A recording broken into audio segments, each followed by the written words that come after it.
For the sacred secret of Circe is this. Hello my friends, it's Tom Hatsis, and this is Circe and the Ayahuasca Dieta. It's science. Since I've been asked to make more videos about my own personal Suke Delos practices, I decided to start with Circe, who has been seen in history as a witch who causes transformations, but within my own religious mythopoetics, she is the goddess of evolution and alchemy. Before we get into it, if you're into this kind of content, please give this video a like and a share, subscribe to the channel, hit that little bell notification, and let's meet up on Instagram. You can find me at tom.hatsis. Circe can be understood in both sacred and profane ways. As I mentioned earlier, she's often seen as a witch, but her journey and story actually does begin as a goddess. For example, in Homer's Odyssey, the poet refers to her as Theodene, which can mean awesome or dreadful goddess. Hesiod refers to Circe's divine parents, from Helios the Hyperion and Perse the goodly goddess, reinforcing Circe's divine bloodline. Apollonius of Rhodes refers to Circe using the same phrasing as Homer, which again can mean either awesome or dreadful goddess. Now, for me, there is no mystery at all. Circe is awesome. It is in Ovid's Metamorphosis, written in the 1st century of the Common Era, that Circe begins her own transformation from a goddess into a witch. She is no longer just a divine being. She becomes a jealous, passionate, and vengeful woman that also happens to have magic powers. For example, it is here that she turns Scylla into a monster out of jealousy, a more human and emotional action. During the Renaissance, thinkers like Giovanni Boccaccio, Ludovico Ariosto, and Edmund Spencer helped revive Circe in the image of a witch or enchantress in literature. By Shakespeare's time, the line between goddess and witch blurred entirely. Circe was seen as a powerful and dangerous woman who bewitched people, which was consistent with contemporary ideas about witches. But what has been overlooked about Circe is that she actually goes both ways. She's not just an enchantress that devolves people into lower creatures. Proper understanding of that goddess can actually help us ascend the highest states of being. Because remember, she doesn't change anyone into something they're not. She reveals what is already found within. She doesn't curse anyone. She uncovers their instincts. In this sense, she is an initiatrix, a goddess who guides others through a rite of initiation or a transformational experience, often involving sacred knowledge, spiritual awakening, or personal rebirth. She transforms people into lower beings, but those who pass through her ordeal, like Odysseus in Homer's Odyssey, emerge wiser. This is one of the foundational meanings of her magic. Transformation as revelation. In Jungian psychology, the initiatrix emerges as a powerful feminine archetype, one who guides the psyche through transformation by leading the initiate into deeper, often hidden realms. She is a gatekeeper of initiation. Drawing through Jung's work in alchemical studies, figures like Circe emerge as an initiatrix. Jung sees her as incarnations of the anima, those deep unconscious feminine energies that bring us and test us and pull us into our own shadow or hidden depths of our being. So what does any of this have to do with the Ayahuasca Dieta? Well, within my own mythopoetics, Circe is the Dieta itself. It is the Dieta that lowers you into something that is beneath you. Call it a lack of say in your own pleasures and bodily autonomy. You are not in control of your actions. Circe, as the Dieta, is in control of your actions. No, you can't eat that steak. No, you can't drink that beer. No, you can't savor that candy bar. And no, you can't bust that nut. For the sacred secret of Circe is this: the lower you are willing to bring yourself, i.e. the stricter you adhere to the Dieta, the higher Circe is going to raise you come the ceremony. She is giving you the opportunity to lower yourself. She's giving you the opportunity to clean out your temple so that she doesn't have to do it that first night of ceremony. Stick to that Dieta and reap all of the benefits of dancing in the goddess realm. And anyway, it's science. After sitting with Aya several times and not really taking the Dieta too seriously, I decided to get experimental with it. Here's what happened.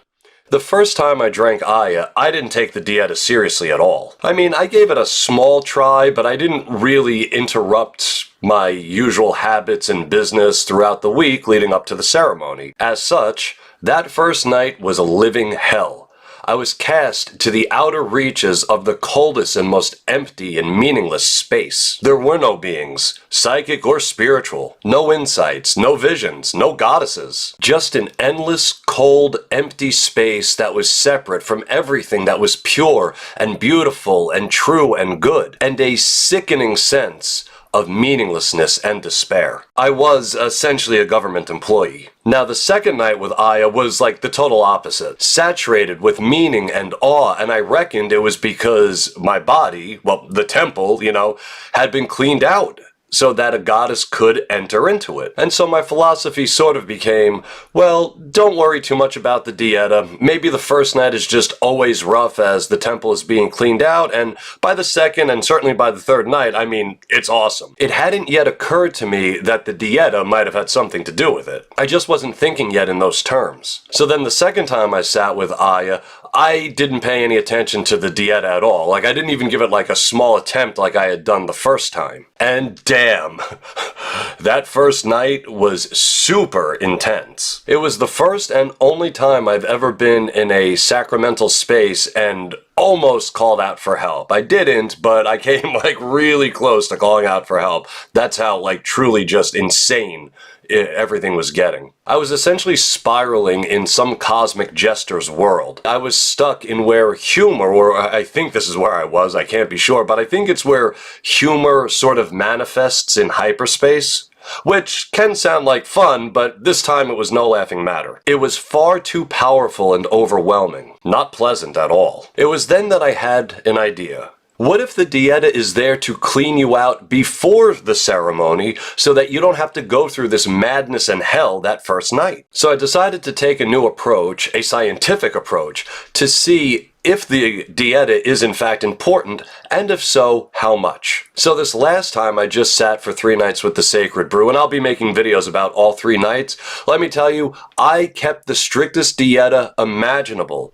So much so that I later found out that I kept a stricter Dieta than both the Ayahuasca and Ayahuasquero. But damn, was it worth it. Here's what happened.